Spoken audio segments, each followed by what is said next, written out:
Oh, there you are. I've been wondering where you've gone. Look. You're not going to believe this. You love this. What now? I am busy, you know. All right. You know how people do Can It Run Doom? I hope this is going somewhere. Well, I've managed to run Doom on a picture of Doom. That is just a flipbook you're waving No, around. look. Hey, well, there it goes. Hey, stare at it. Just keep looking at it. I really cannot be bothered with this right. Keep looking. Yeah, I just keep looking. Why do I feel strange? Yeah. Soon, what are you doing? Soon I'll be the first person to run a game on human hardware. Your squishy brain powers will be my CPU. Let it happen.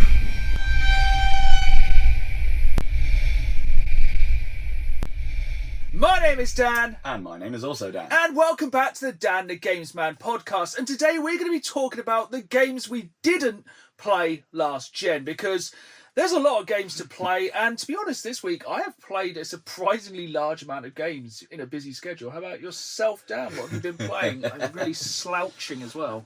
So I've been incredibly boring, and I've just been drilling down more into Crimson Desert, and I've put a lot of hours into it now. How many is a lot? I think we're talking into the sort of 70, 80 hours Oh, mark. okay, that's jumped since we last talked about it. However, I do, and you get to, on the video version here, see a live reaction, because Dan doesn't know about this. Ooh, Yes. our favourite kind of reactions. I haven't actually done any playing regarding it yet, but... Ooh. Ooh. Yes, I got FOMO. Early birthday present? Yeah, from me to me. Well, you got to treat yourself once in a while. You may have seen here on the channel a week or so ago, I upgraded to the Switch 2. It seems that you have also now upgraded to the Switch 2. I have indeed. It arrived yesterday. Thank you, EE, for letting me get it with £10 a month payments. That's really good. Yeah, it's pretty fun. I like it. Affordability I have. in a very expensive world these days. And to be fair, I probably won't have to pay it off because we'll all go up in a cloud of smoke soon anyway, so it's fine. Exactly. It's all Why good. worry about the future Yeah, when you can play today? Yeah, mushroom clouds, silver lining. We could use that. I'm sure some games company could use that as their slogan. So the big question is then, did you pick up Pokopia yet? It's annoyingly coming in a second shipment today, but yes, I did. Well, it's been nice knowing you, Dan, and we'll see you never again on the Dan the Games Man podcast. Goodbye. I've actually played a surprising lack of it, because it's been one of those things where me and my wife want to just sit down and play it together. It's definitely more of a session game. Oh yeah, 100%. Like, there's no point going, I'm going to play 20 minutes of Pokopia. Yeah, that gives you no time. That basically gives you time to check on the Mr. Mime you put in maximum security prison, and that's it. Yeah. That's a fun So that's thing. actually that's what I haven't really been playing too Fair. much this week. What have you been playing? So I jumped into some of the weird new stuff on Battlefield 6. I think I've just passed the 130 hour mark now on Battlefield 6, because it's just my daily wake up. I'll have a cup of coffee, couple of games of casual, do the daily challenges, as I have been since launch. Yeah. Bit of MotoGP. Yeah, so I've been playing a bit of MotoGP. Have you tried if anyone doesn't know, they have a Red Bull MotoGP mode now in Battlefield 6 where you can unlock all the Red Bull stuff, which, of course, being a completionist on Battlefield, I've done everything for the Red Bull pass. Quality. I've So- not dabbled in that yet, because I just looked at it and went, what? It's kind of pointless. It's just like, do you want a Red Bull can hanging off your gun? Or the only thing that is quite cool is the parachute says gives you wings. It's like, Nice. would much prefer it to be Monster. Yeah. Obviously. But yeah, that's been fun. The night mode's been really cool as well. If you haven't jumped in, I think there's only 6 days left to play that at the time recording now. So just a weekend when you are listening to this, definitely worth a go. Yeah, they have added a lot of decent stuff in there. It can get a little bit overwhelming, and I'm like, oh, what do I want to grind now? You want to grind the kind of nighttime season, I forget what it's called, because the submachine gun you get at the end is absolutely elite. Yeah, I love a Scorpion in any game, even if it's inaccurate. I know it's not the Scorpion, it's like MP5 looking. Ooh. Can't remember what it's called, but it's good. Oh, I've basically just been playing with that. I have slapped a suppressor on it and a thermal scope and a laser. And it's just basically a laser. You just point and it die. Goodbye. But yeah, this week's challenges, which dropped today, are all a pain in the ass because they're all recon and sniper rifles and DMRs. And I'm like, no. Goodbye. Great. But yeah, as always, I will smash through them. We've got 6 weeks left of Season 2 of Battlefield 6. I am going to get everything. I have absolutely no worry on not getting everything. I think, based on like the little pips on the week challenges, I hadn't realised I'd been off there for about 3 weeks. So yesterday, having a decent session on in the evening, it was like challenge after challenge, just going boom, boom, boom, boom, boom. I feel like there's 2 or 3 paths for Season 2 which are really strong. Like you get the hilariously named VCR rifle. It's either VCR or VHS, which the real life gun's called the other. Yeah. It's a pretty good assault rifle. But it's not anything too amazing. Yeah. But yeah, I could probably talk about Battlefield 6 for about an hour. But yeah, I'm slowly just play it every day. I really enjoy it. More maps now, please. Probably got 6 weeks, then more maps. I reckon so. Can't wait. But I think it's more quality over quantity with the maps. But I don't want to just play that, so I've also been playing Sonic Mania Plus. Oh, excellent. I don't think I've ever actually played that one. So basically, for anyone who hasn't played it, Sonic Mania was a game I missed on the last gen. Ah. A good segue into our feature later in the episode. Basically, it's kind of a reimagining of some of the old classic Sonics, very much Sonic 2. So, like, you start off on Green Hill Zone, but like when you get to the end of levels, it kind of changes up. Nice. Like, it's not just the classic Eggman and his little drill car. Boom, boom, boom. Does have some fantastic music, including like some of the classics. Basically, he's like a big mech now, which is like smashing through, which is well cooler. And then you go to Chemical Plant Zone, and it has the classic music, and it also has those really annoying jump sections. I was like, that's always been something that's always got me on Sonic 2 is Chemical Zone. Yeah. Green Hill Zone, straight through smash. Chemical Plant Zone, if you start to mess up a few of those jumps, yeah, and you go, you're like, okay, just chill, I'm trying to make this jump up. But yeah, then you like get to the end, I was like, oh, it's that really annoying boss at the end of Chemical Plant Zone where like the floor disappears. You have to preempt where it's going to be, but it's not. Oh. So they change a lot of the bosses up. So spoiler alert for a 5 or 6 year old game. Basically, you end up playing Dr. Robotnik's Mean Bean Machine instead, which is really cool. And I'm just going through the levels on there. It's really good. It's fast. Yeah. It's ridiculously fast. Gotta go fast. It's really, really good. So then the final thing I decided to play, I wanted to play something a little bit more chill. Mm-hmm. A nice evening game to like sip cognac and play. I've been playing Iron Harvest on the PS5. I have no knowledge of this game at all. So this is a pretty obscure deep cut. But have you played a board game called Scythe? Also no. So basically it's set in 1920s Russia, Eastern European like conflict where Russia's at war with Poland and somewhere else. But it's all kind of post-World War One, so it's all kind of steampunk aesthetic. Ooh, fun. So we're talking like big, basically walking kettles that are like steaming with like claws. Like kind of imagine like the orcs mixed with like kind of Renaissance style painting. Okay, I'm with you. So like basically it's just like a giant diesel powered steam mech like going through while there's like muskets and Blom, blom. But yeah, I it's like it. really, really cool. So I think it's basically loosely based on that game, which is based on some artwork. So we do where he basically just superimposed mechs in stuff. I might be totally wrong with this, but it's really cool. It's got really good steampunk. Basically, it's an RTS. Oh, okay. Which plays pretty well on the PS5. And it's kind of done in a style. At first, I was like, God, the graphics in this suck. Then I realised it's actually like done in a very subtle kind of painted way. Okay. I think so the faces are quite like expressionless. But like, yeah, it's really, really good. It has some severe kind of glitches and issues. Like periodically you'll finish a mission and it'll just go to black with like the music looping for literally about 5 minutes. I was like, has it crashed? But it kind of, there's a one level where you go and it's in the snow, but every single footprint and like track is left in the snow. So it's obviously like, it's really must be pushing the PS5. I think it's like a £10 game. Comes with all the DLC on there. I'm only like a couple of missions in, but yeah, so far it's very solid, especially for like an RTS on a console. Yeah, usually, I mean, the exception versus the rule on them kind of things is like, you know, I think we said before, End War, a console version of an RTS that actually works. Yeah. By and large, it's a nightmare trying to hotkey all of those keyboard commands to a controller. Yeah, don't get me wrong. It's definitely not right. I'm going to flank. There's bits where you have to flank with one and send one the other way. And sometimes the AI goes, "Nah, mate, I'm going to run straight at that machine gun nest." You're like, "Please don't." Or like you'll just be trying to select. You know, the easy thing you could do, like binded keys on it. I'm sure, obviously, of course, it'd play better on a PC, but it works okay on a PlayStation.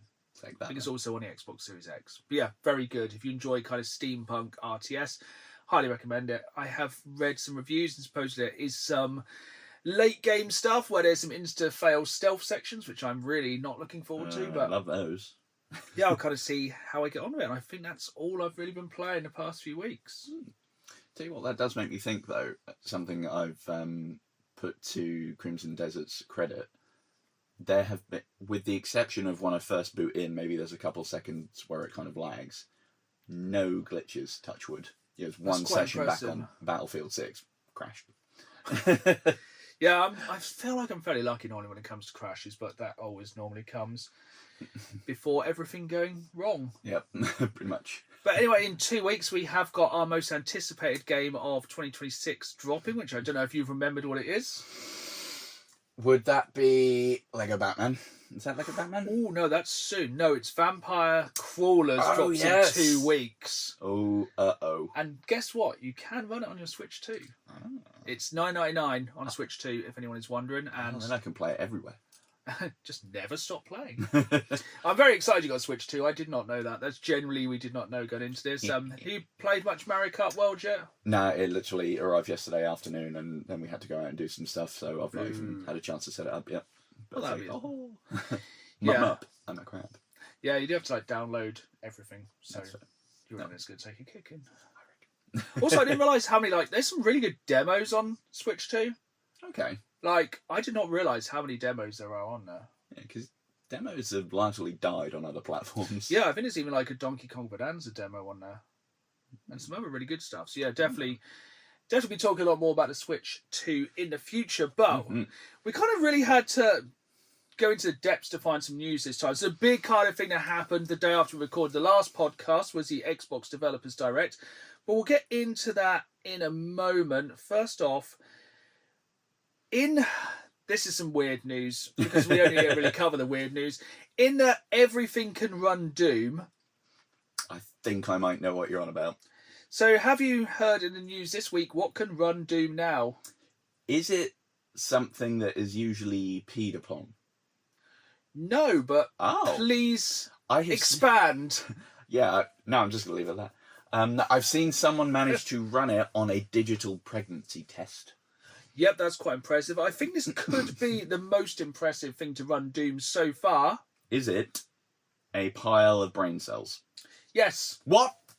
How did you not know? No, I'm just talking absolute nonsense. Okay, yeah, so a program has taught one of the biological computers made of 200,000 human brain cells mounted on a silicon chip to play Doom. This isn't a joke. Oh, this is how we get cacao demons. This is from The Economist. This is real life, folks. Like, oh no. Yeah, so you can now run Doom on a pile of human I feel cells. like that's how, if that's all it learns, this is how we start to bring Doom enemies into the real world.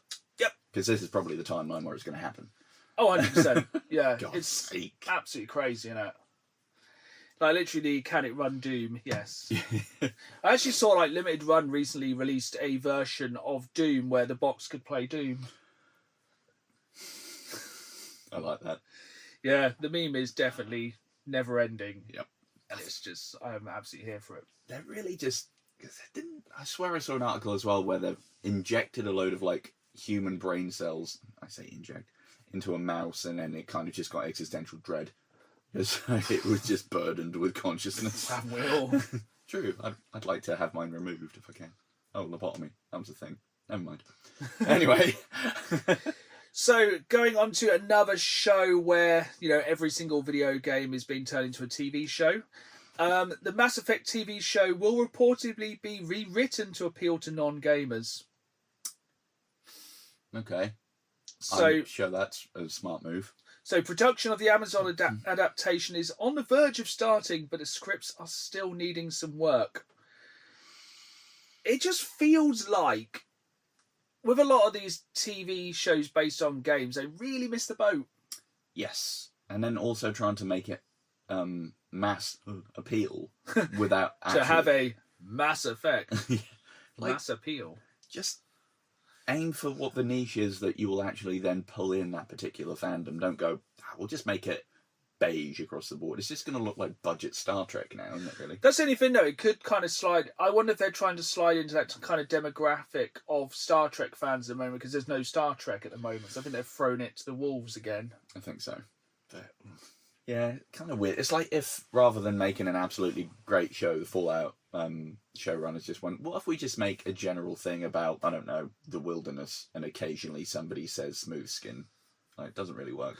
The thing is, though, basically, something like a Mass Effect TV series would essentially just be Star Trek.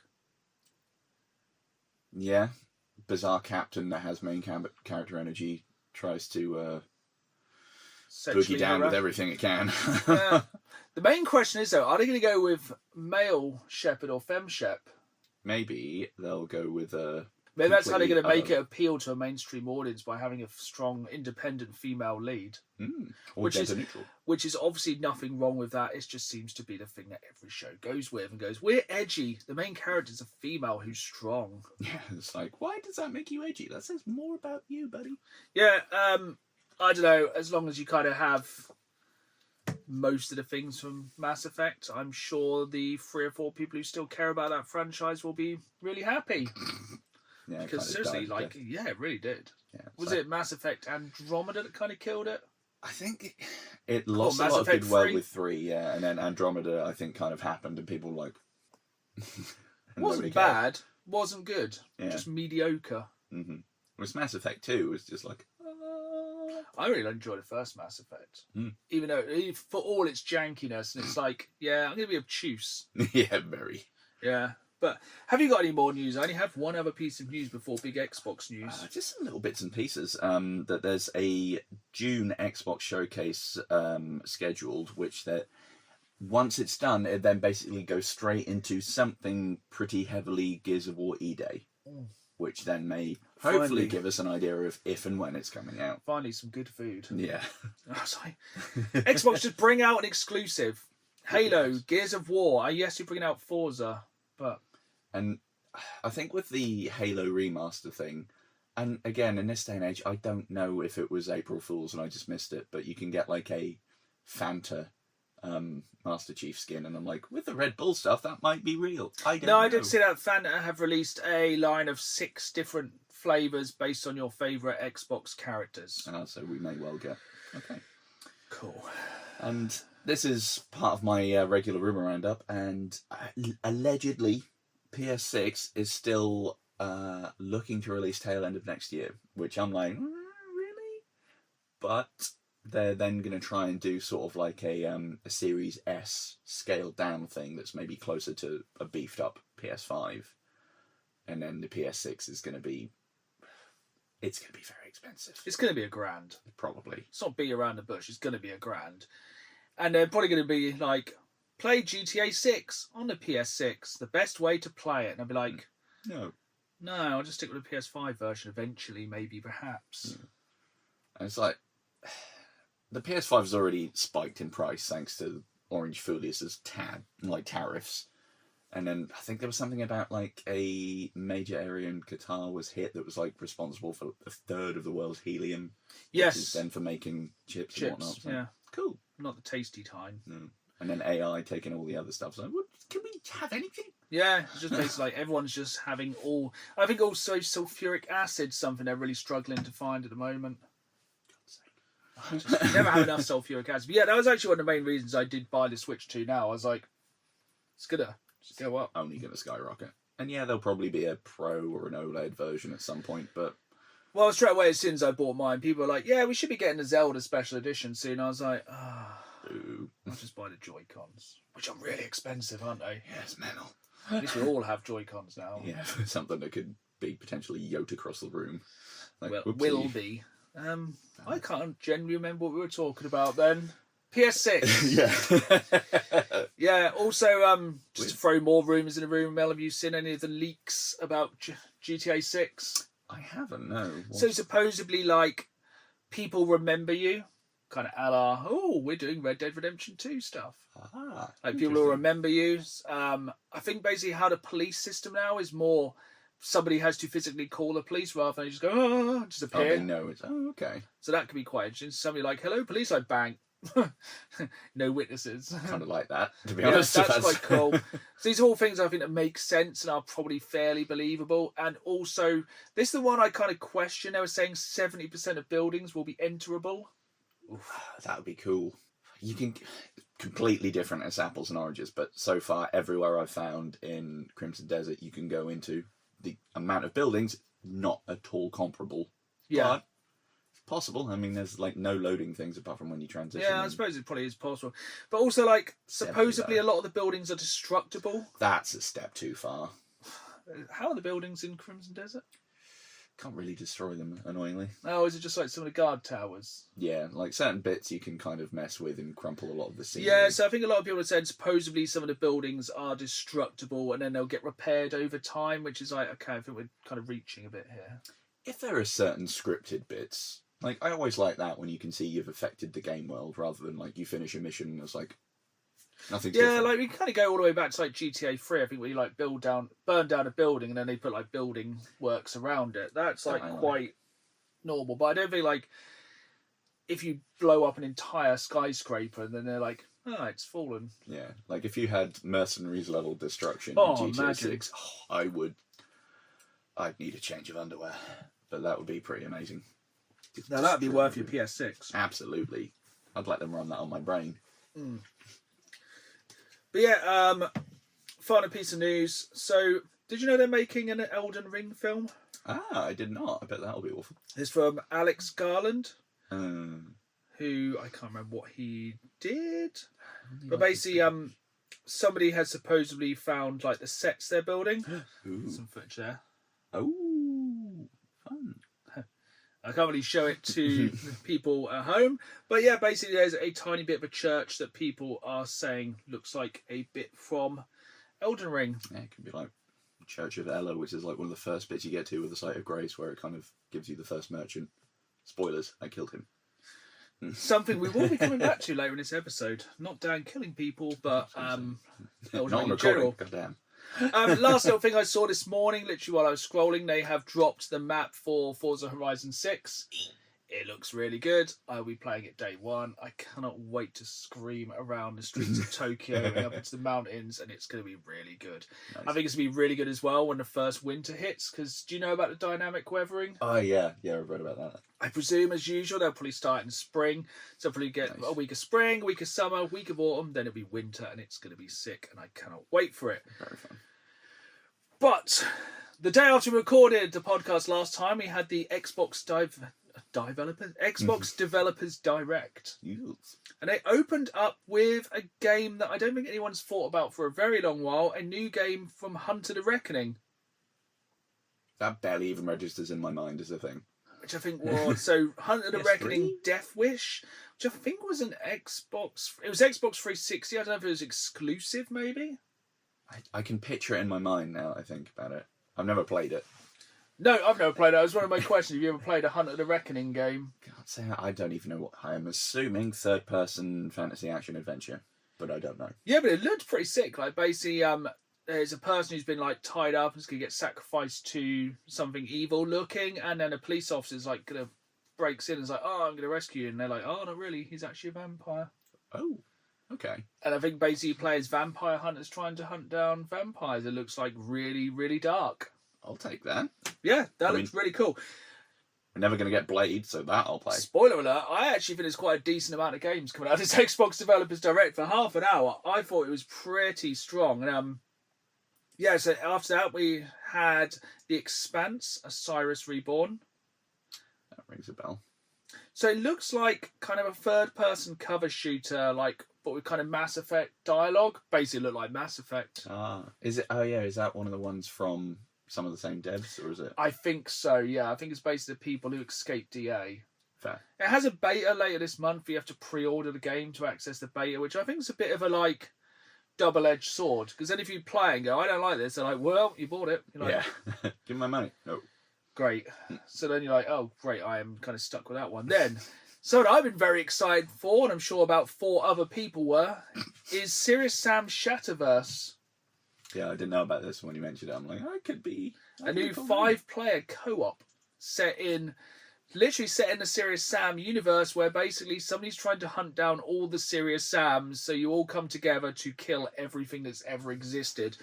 It looks like absolute chaos. I'm 100% here from it, because it looks great. Avengers Assemble. And one of the Sams... Great. One of the Sams you can like fire out of a cannon. Yeah.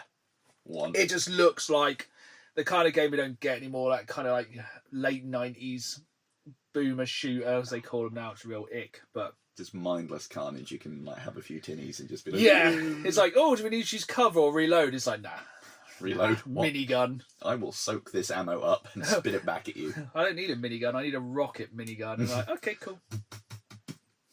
Yeah, very excited for that one. We're definitely jumping into that straight away. Then I kind of breezed off because there was a trailer for a game called Stranger Than Heaven. And I literally just thought it was a new Yakuza game. Oh, yeah. Which it was not. So, didn't really pay much attention. Yeah, I think it's a very similar style at the very least, isn't it? And it's not my bag. No, incredibly similar. And then we had the absolute final game I'll ever play when I've played every single game in the entire world ever. And that's Super Meat Boy 3D.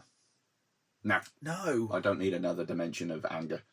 And literally the trailer is somebody just smashing the living hell out of their games room. It's like, yeah, that would literally be me. My platforming goes to like Sonic, Mario. I find Mario difficult at times, so yeah, I'm not going to be playing Super Meat Boy 3D. No. Well, what are we playing? It's a lot more chilled. As Forever Ago, which is basically a game where you play some people who are renovating a camper van and go on a lovely road trip. It's from Annapurna Interactive. Cool. So it's a must-play for me. So I play every single game they release.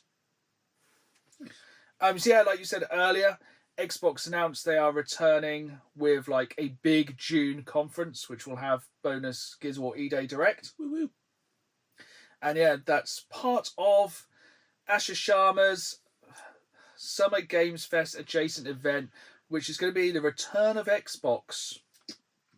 Or it will be Xbox turning up and tripping on its own face. But she has reportedly been saying she might change up the subscription service for the better. Yeah, so... We'll find out. Yeah, I'm not actually playing on Games Pass at all at the moment, so I need something to really drag me back, which I think it probably will soon. Yeah. Then we had a game called Ascent Zero, which looked really cool. Mm-hmm. Like a kind of, I think it's a roguelike, but it's like kind of cyberpunk, but super quick. Okay. That looks really cool. Basically, it looks super fast. It looks super, just looks like a really fast-paced roguelike. So, that's fun. Absolutely sold on that. Then they've announced that Dispatch is coming to Xbox. Cool. I still haven't played that. It looks No, fun. that's definitely on my list of games to play. Probably will play it over a weekend, just sit on the sofa. Probably play it with friends. Probably play it together, to be honest. That'd be good. I think it's one of those ones probably better with a few people. Then my best named game of the year so far, ADS, which stands for Alien Deathstorm. Nice. Great. Made for anything. Anything. Metal band, game, gun, deodorant, energy drink, Alien Deathstorm. It's the best name for anything. If I have I think my firstborn maybe just called Alien Deathstorm, or just ads. As again, it works. That's a good point. Or Some at least... ads, yeah, not too bad. Can you state your full name for the court, please? Alien Deathstorm. Or just the protagonist of the game.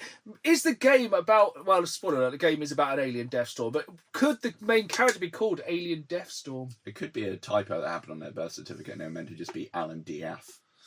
Just Alan. Alan Storm. Alan Storm. But yeah, it actually looks really cool. Yeah. It looks like Alien Isolation with weather. Uh-oh. Yeah, it's really good. They announced then they're doing a big paid DLC for Stalker 2. Have you played Stalker 2? Stalker 3 is the one that was more recent, right? Which I think we both went into, or was that 2? I can't remember anymore. I think it was 2 because it was Stalker, then like Shadow of Pripyat and other. Not so much, no, because it looked like it was the wrong time for me with that game. Yes, I can't remember what came out at the same time, but it wasn't the time to be playing like a 200-hour-long RPG. I think it was the height of summer. Yeah, and then it's like, oh, what just happened? Well, I lost 40 minutes of progress because an invisible cloud went in FSU. So... Yeah, definitely one I will go back to at some point. It's just not one I'm rushing to go back to because it kind of... I'm funny, I don't even know it. It kind of did grip me, but it didn't. Yeah, totally.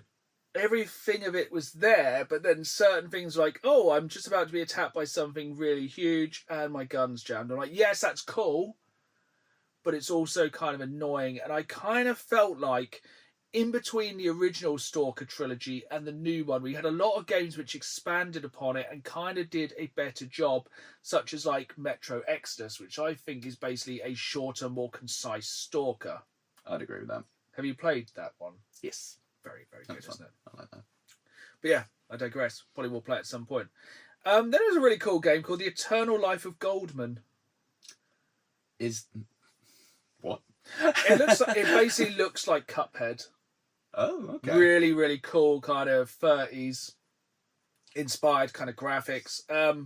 Yeah, if it's not like as hard as Cuphead, I could probably be quite into it. It looks like it could be really fun. That one looks really cool. Definitely want to check out the trailer for rather than just us talk about it. I can't remember what this one is even called. It was called because it's autocorrects on my phone. It was like Unorged or something. It basically looks like a cool turn-based Borderlands. Yay! All right, that's looks really good. Like D&D, basically Borderlands. Cool. Kind of like if they really drilled down the other way on Tiny Tina's Keep. Yeah. So basically, cool. Basically XCOM meets Borderlands. Looks really cool. They then announced that Hades 2 is coming to Xbox on April 14th. So I presume that'll probably be a Games Pass. Probably. Will you be playing Hades 2? Strangely, Hades doesn't vibe with me, and on paper it should. Me. I'm going to go for it on Switch 2. I feel like that's the platform for a game like Hades. Definitely. And that's also where I'll be buying Vampire Crawlers. Mm-hmm. I want to play that on the toilet. And Warhammer Survivors when that finally drops. Very excited. Basically, every single one of the roguelikes I'll probably buy on Switch 2 now. And the final game they had a trailer for was a game called Artificial Detective, which actually looks really cool. It's about an AI detective who's trying to figure out where the whole of the human race has gone. Uh-oh. Except for one little girl. There's always one little girl that's left, isn't it? And then it turns out to be a Ditto, and then a secret crossover with Procopia. Everything. The universe. The Procopia universe. Yeah, it looks really cool. AI was Porygon. You've heard it here first. I figured it out. Yeah, it looks really good. Yeah, it looks like a kind of cool third-person action adventure game we don't really seem to get as much anymore. And I really miss. Yeah. Do you know what I really... Even though it was kind of too early for its time because it was a bit clunky and ass, I really liked the sort of investigative elements of Condemned 2. I never played the first one. Yeah. But, yeah, that was quite fun. The combat... That's what the... Going back, that's really what the Hunt of the Reckoning game looked like to me. Oh, cool. I actually thought it was going to be a Condemned 3. Nice. All right. They were good games. Colour me intrigued then. I like it. They were good games. They're basically like Saw before. Yeah. Yeah. Oh, did you ever play the Saw game? Yeah, it's pretty good. It was fun. Kind of stupid, kind of good. Oh, 100%. I don't think anyone played that with the knowledge it was going to be a Game of the Year contender. No. But speaking of kind of stupid, kind of good, it being April, we are doing our first round of March Madness. So if you didn't listen to the podcast this time last year, basically Dan sets up a weird battle royale between various geek culture things, and they battle quite literally to the death. Mm-hmm. Last year, some of the highlights were Dilophosaur from Jurassic Park. I think, was it the original 5 Power Rangers, which then went to 4? Yep. And one of my personal favourites, Stephen Hawking on Compound V. Yep, and a Babadook, and somehow that was finally, spoiler alerts, won by Ash Ketchum. Yes, who had an enslaved Babadook by this point. Yep. So, normal things as normal. But our first round this time was the T800, but with one leg, versus Mega Starmie. Who's basically all leg, baby. Who's all legs. So, what we do, we put these to a poll up on the Dan the Games Man YouTube page a couple of days before. Get a few comments saying reasons why and who would win. And can you guess who the public has decided has come out on top this time? I reckon probably Mega Starmie. That's what I would argue for, personally. I'll let you present your argument. Okay, so even though T800 Relentless Killing Machine will come after you, it has got one leg, and we've seen, if it's got one leg and it's scrambling along the floor, it's not having the best day, a la End of Judgment Day. Right, no, that was the first one. It's the first one, First yeah. one. I had to look this up for reasons. But then Mega Starmie can just keep walloping it with it's Mega Starmie. It's going to just hit it with a big old beam attack of some description and jet and blow it away into the abyss. It's randomly one thing they never used on any of the Terminators was water.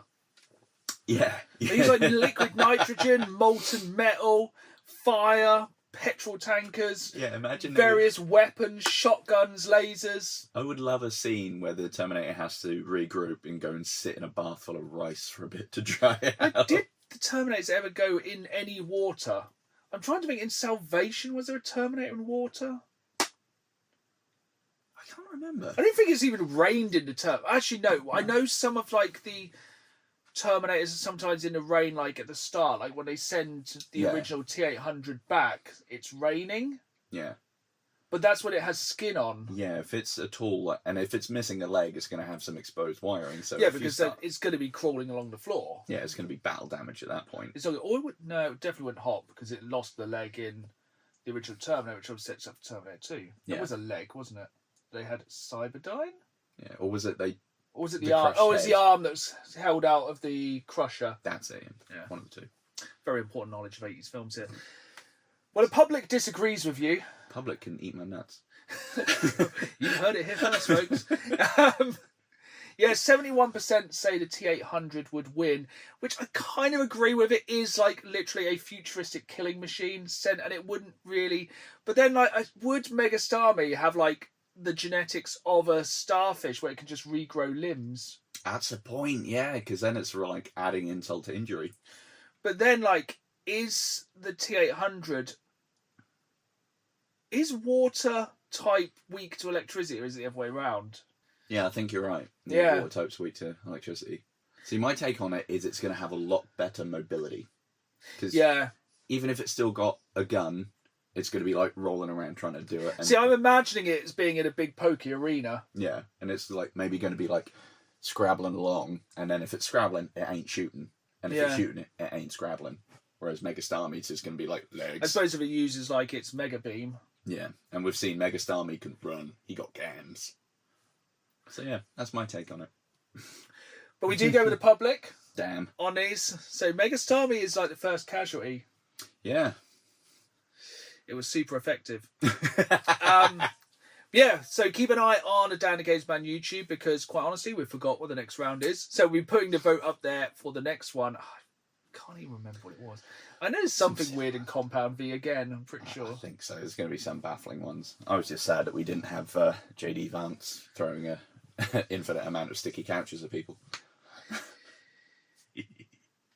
But yeah, moving on. So basically, we have both now. This really fits well. We've both now upgraded to the next gen of the Nintendo Switch. We've also both upgraded to the next gens of the Xbox. So we both have PlayStation 5, Xbox Series X, and now Switch 2s.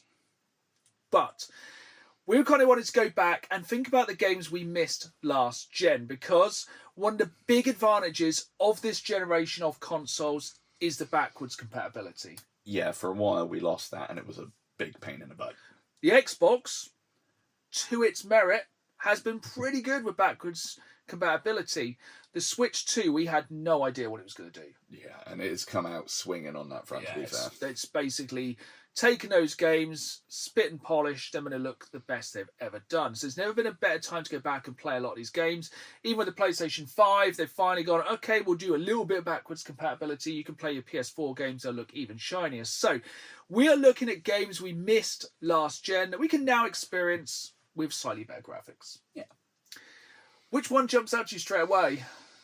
So, this one's a tricky one because I don't know if I'd definitely call it last gen, but it came out a while ago. It was more Steam. It has made its way to consoles, and I have mentioned it before on a pod, and that's Inscription, which I think is one that has maybe passed people by. It's more of an indie deck-building, card-battling game, but then it just really doubles down on being weird. Yes. You can get up and wander around the cabin because you've basically been taken by an absolute nutcase. And he's like fine with you going around and rummaging through his things. Cards start talking to you. It's very peculiar. And then towards the end game, it kind of gets this weird meta Blair Witch thing going. And then you unlock a whole completely different sort of almost Mother-esque game or Earthbound. That sounds really weird. It gets really peculiar. It's not by the same people who made Undertale. Strangely, no, but it does give Undertale Definitely has vibe. that kind of vibe, yeah. 100%, especially when you get the weird bonus game thing at the end. That sounds really interesting. It's great. It's pretty cheap. I think it's gone on to most of the game services and stuff like that. And even if not, it's pretty cheap on Steam. That sounds really, really cool, actually. That would be a one for Switch if it's on there. Yes. It's very fun. Yeah, that sounds really, really exciting. So I'm just getting my list up now. Oh, I've got some really embarrassing ones on here. So, as I was saying earlier in the episode, I'm not the greatest player of platform games. Mm-hmm. And when people talk about the best games of the last 10 years or so, game I may have missed, and I know you've missed as well, so we're both guilty of this one, is Mario Odyssey. Womp. Yes, correct. Are you going to play it now you've got a Switch? Because this is your first Nintendo console since the Wii. And even then, I didn't really game on it that much, to be fair. No, just kind of the Wii Sports. Wii Sports, like random, sort of fitness ones. Did you ever play Mad World? No, that one looked very cool, though. Great played game. the Umbrella and Darkside Chronicles. Though. Great games. Very fun. But yeah, didn't do a great deal of gaming on there, so I don't know if I'd really count that one, to be honest with you. No. So yeah, supposedly it looks better than ever. It's supposedly the best 3D platformer of all time. It looks, well, I think basically most people have said it's one of the greatest video games of all time, so we probably should play it at some point. And it has a sentient hat. It does have a sentient hat. If somebody goes best 3D platform of all time, I'll just go Mario 64. Yep. Even though, arguably, Banjo-Kazooie has got more going on. Conker's Bad Fur Day. Conker's Bad Fur Day, very strong. Good. If you want a giant singing poop, it's got it. What other game does? That's pretty much the only one. Other ones that might be good. I'm very excited to play Donkey Kong Bonanza, and I don't want to just kind of slam both of them at the same time. Mm-hmm. And the disadvantage of every single Nintendo game, they're probably going to be the same price they were 10 years ago or more. Very good point. So you're never going to get Mario Odyssey for less than 30 quid unless you're super lucky. Yeah. But it's very high on my list. It's one of the games I want to play on the Switch too, even though I could have just played it on the Switch. But then one of the main I just put all those kind of games together. There was a lot of Mario games, a lot of Nintendo first-party games I missed on the Switch. I'm going to play on the Switch too. Yeah, same. I played so many Pokemon games up until Switch, and I've got a massive backlog of Pokemon games to get through now. Where are you going to jump in first? I kind of want to go Arceus because it looks funny. Just being chased around by an angry parasect. See, I would say go Sword or Shield first, because then you'll really appreciate the first kind of time seeing a very large Pokemon game in 3D. Yeah. And also you can get coughing with a stovepipe hat. That is a good point. I do like the Galarian variants. And I think, isn't Meowth got a beard in this one and looks homeless? Oh, yeah, the, Berserker. Yeah, that's a good point. It's very, very good. And I feel like if you play Arceus first, you'll spoil yourself. Okay. It feels like a natural continuation. Mhm. Like Scarlet and Violet, I didn't get into them as much. I liked fighting the gigantic Pokemon. Actually, yeah, definitely do Sword and Shield first because the gyms are really fun on that one. Fair. Really fun. And, it's a proper Pokemon game. Yeah. Arceus is very different. Still quite fun. That's a good point. Then if you just want to play something really random, Pokemon Snap. That's a good point, yeah. Is it like a completely different one, or is it like a polished version of the original? Completely Snap? different, I believe. Ooh, funsies. It's one of those games I kind of got on clearance and was like, well, I'll play that at some point. I didn't realise that Detective Pikachu Returns. What? It's a great console for Pokemon games. Ooh, yeah, it's where they all I live. just don't rate Scarlet and Violet that much. That seems to be the opinion across the board. So you do get to fight a big crab. Mama. Very big crab. But yeah, I think that's going to be somewhere we really focus on a lot of the games we haven't played. Yeah, there's a lot of silly, like, casual things as well that'll be good for if I want a game but I'm angry at things and don't want to go on Battlefield and get my ass pushed in. I'm going to say it. I'm going to play Elden Ring at some point. Wah-bom. I was actually going to say to you, can you please bring Elden Ring so I can borrow it? Oh, 100%. Because then if it's your copy of the game, I can't break it. There is that. It should be something I like. Yeah. I feel like if I can get myself in the right headspace, I can get good. Because it's George R.R. Martin, epic gothic horror. It looks, for every single part of it sounds fantastic. I love the idea of the lore. I like the idea of the setting, the kind of themes of it, the way the game kind of does change how you play, doesn't it? Yeah. And there's like things you can fight, optional bosses, large open world to explore. It sounds like everything I like. I just hope I can get on with the combat. Yeah, it's beautiful. It's gross at times. And I think as far as Soulsy games go, my opinion is it's probably the best one to jump on with because it does have typical Souls nonsense that will screw you over, but as they all go, it's probably a bit more accessible. Yeah, so I think my first ever experience of seeing like a Souls game was watching my friend play like Dark Souls 2 on a 360. Oh, that's and I imagine he just walked inside somewhere and then a barrel just rolled down the stairs and killed him. And I was like, how do you know that was going to happen? He's like, I didn't. And I was like, cool, that's just unfair. Or just the first boss that just went and he was dead. And I was like, that's a the hell was that? lot of hate for 2. I'm going to say it's my favourite of the series, and I don't know really why. I think it just feels weighty. And even though all of the bosses, for the most part, like 90%. And is that kind of one of the options with Elden Ring? You could play somebody with just a great old sword, or you could play like Sword and Shield, or you could play like Speedy Man. Oh, 100%. Yeah, you can have like little stabby rapiers, you can have great sword, you can have sword and board, you can be magic wielder. And there's like 2 or 3 types of magic, so there's regular arcane, and there's like incantations and blood magic. There's like a frenzy thing, so you can just send people absolutely Why can't they just insane. put like a beginner's mode in for me? I think that's pretty much Night Rain. Really? I think so. That's my vibe. Okay. It's got. I'm going to do it. I'm going to do it at some point. So yeah, look forward. Just when I get out, they pull me back in. So what's your next one? So this one, I threw this one in as one I have played, but I think a lot of people haven't. Genesis Alpha 1. Never heard of it. I want to say, is it Team 17? Ooh. Might be, or I might have that mixed up. So it's a first-person ship management game. You make the crew by cloning and sort of like just making them in vats and whatnot. You have to manage your resources. You scoot around the universe, find bits. You have your little away teams, and you have the standard bug defense thing. But one of the things that kind of makes it entertaining for me is when you beam up resources. You ever see the articles where like, oh, somebody bought these bananas and it came with a banana spider. Ruh-roh. Oh yeah. That. Like, it'd be like, why is this system not working? I'll go into the tubes under the... Oh, God! And it's just infested with things that have just gone and gribbled their way onto your ship. It's pretty entertaining. And you, like, build your modules and, like, plug and play and just, like, make your ship. And it can just be the most ungainly looking thing. It's like Kew Gardens flying through space. But okay, that sounds quite cool. It sounds like the Imperial kind of way, the Warhammer 40k ships. basically, Just basically a flying, like, church. Yeah. It's like, what's that terrarium doing? Oh, it's angry at me. It's a very fun game. You can just, you can be complete warmongering kind of, I'm going to go to this planet and drill everywhere, or just kind of scoot stuff about, manage your ship.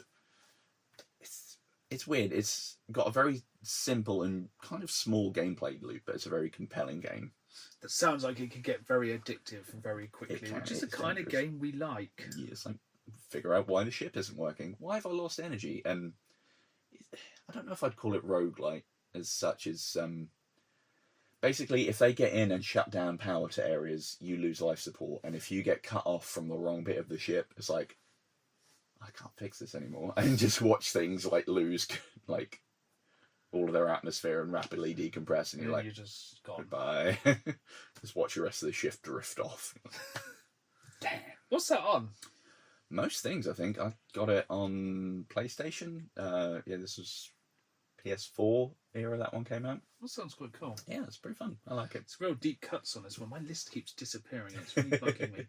So the next one, I was doing some research into this because I was like, I thought I remembered this game, but then I realised it wasn't a game I was thinking of, and that is Aliens Dark Descent. Now, I think I get this confused because we love the Aliens franchise. Mm-hmm. Strong. Great games. Mainly bad games. And I've kind of remembered Alien Dark Descent as Aliens Fire Team. Now, do you ever play Aliens Fire Team? Was that the one that got a lot of flack for being... No, that was Colonial Marines. Oh, now, Colonial Marines sucked. No, I don't think I played Fire Team or Dark Descent. So Fire Team was basically a bit like kind of Left 4 Dead. Okay. But it just seemed like overtly difficult and like so much we're going to screw you. Yeah.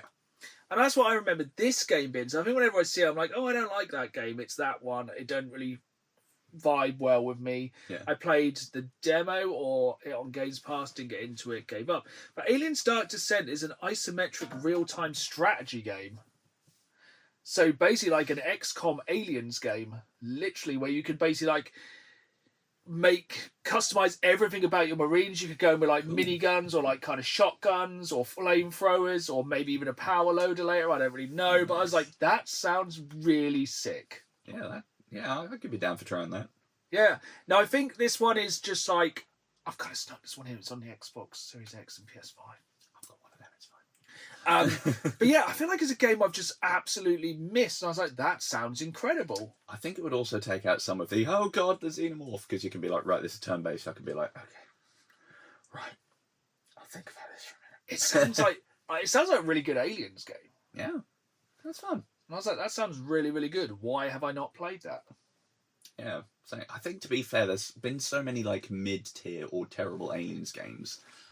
It kind of has gone into a big melange of stuff that I've just gone, I'll put that there with the rest. And every single cover is some Marines, some Aliens. Yes, 100%. So I think if we put both those games next to each other, you go, which is which, without the logo. Yeah, but corporate wants you to find the difference. They're the same picture. Which is your one which you've snuck in, gone against the rules? So mine is Amnesia the Bunker. Fun. So they've changed that. It's still from Frictional Games, the OG makers of it, but they've gone against the standard you're in a weird house cosmic horror thing. It's slightly more open-ended. You're in a bunker. Ooh, surprise. And kind of fittingly to the last one, you have an AI monster that kind of learns and follows you around. A la the Xenomorph. I'm guessing you have no weapons. Do you get a revolver? You might get a revolver. It does diddly balls. And yeah, you'll be like, okay, I need this item from down there to open this door. And then suddenly you hear scuttling and you're like, oh no. And then a tunnel becomes a very unsafe place to be.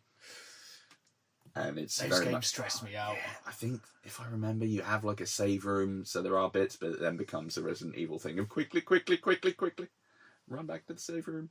And then It's a lot of those Amnesia games now. I remember playing like the very first one, and I was like, yeah, it's pretty messed up. Yeah. You're like, run.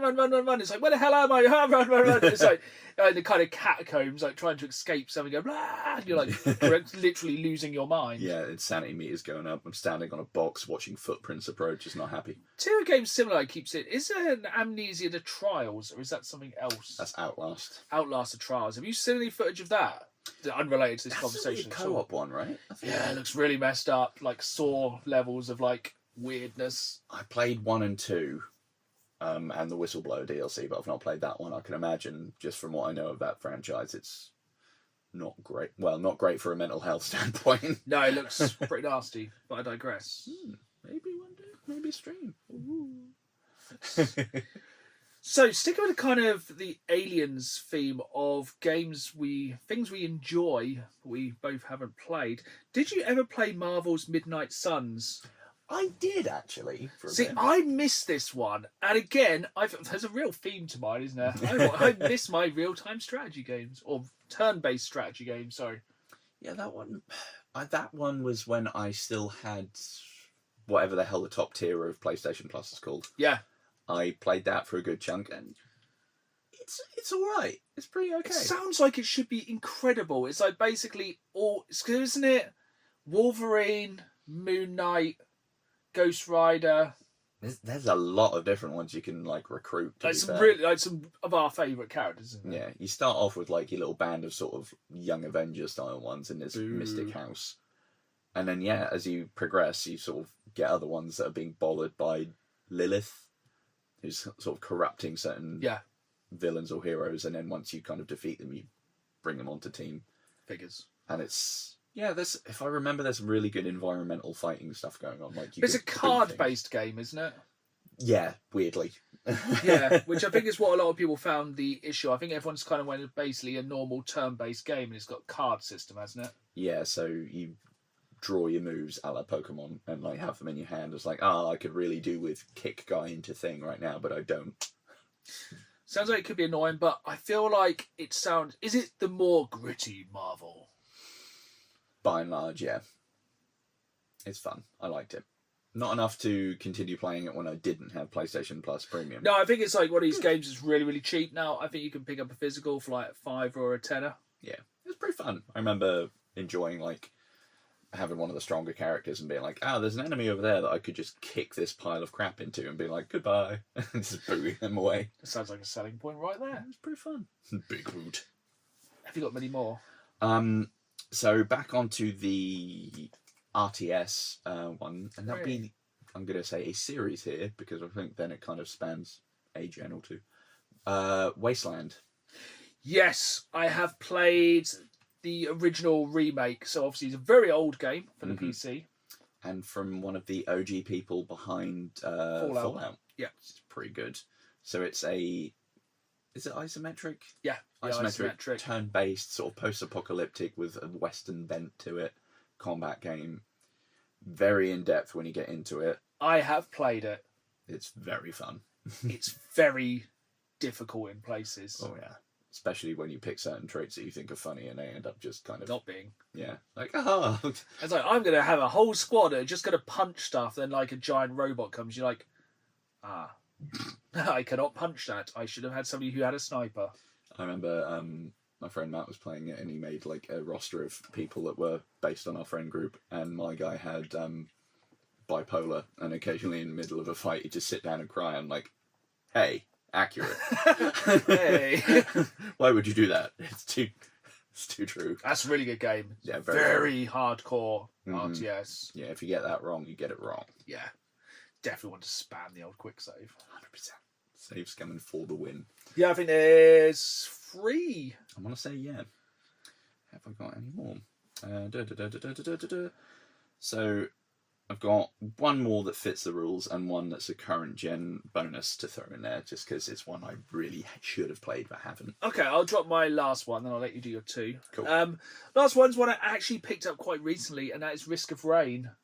I've heard good things about that. Yeah, it sounds like it should be something we both should have played. I think it's a roguelike that plays a bit like Helldivers and is couch co-op, and it looks like everything I like in a game, but I just never played it because I think I thought the graphics looked a bit rubbish. Basically my entire take on the series as well. But yeah, I picked it up recently in CX for like £6. Sweet. Yeah, it's one of the advantages of a lot of these games. Most of these games are pretty cheap. I will report back on that one, so I'll probably jump into it in the next couple of weeks. Yeah, 'cause there's a S2 now, I think. Yes, I think I got the Xbox One version, which comes with Risk of Rain 1 on there. So I think it's Risk of Rain 1 and 2. Nice. So my one that still fits the rules, as far as I'm aware, and my brain is so Well, we smooth, make the I've rules, forgotten. That's a good point. Screw the rules. Yeah. Fight the system. Oh yeah, The Outer Wilds.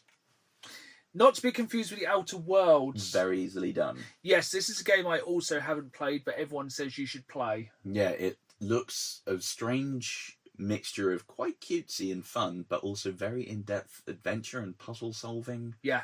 You can just, like, 9/11 you ship around these different little places and bonk them in and just be like, hello.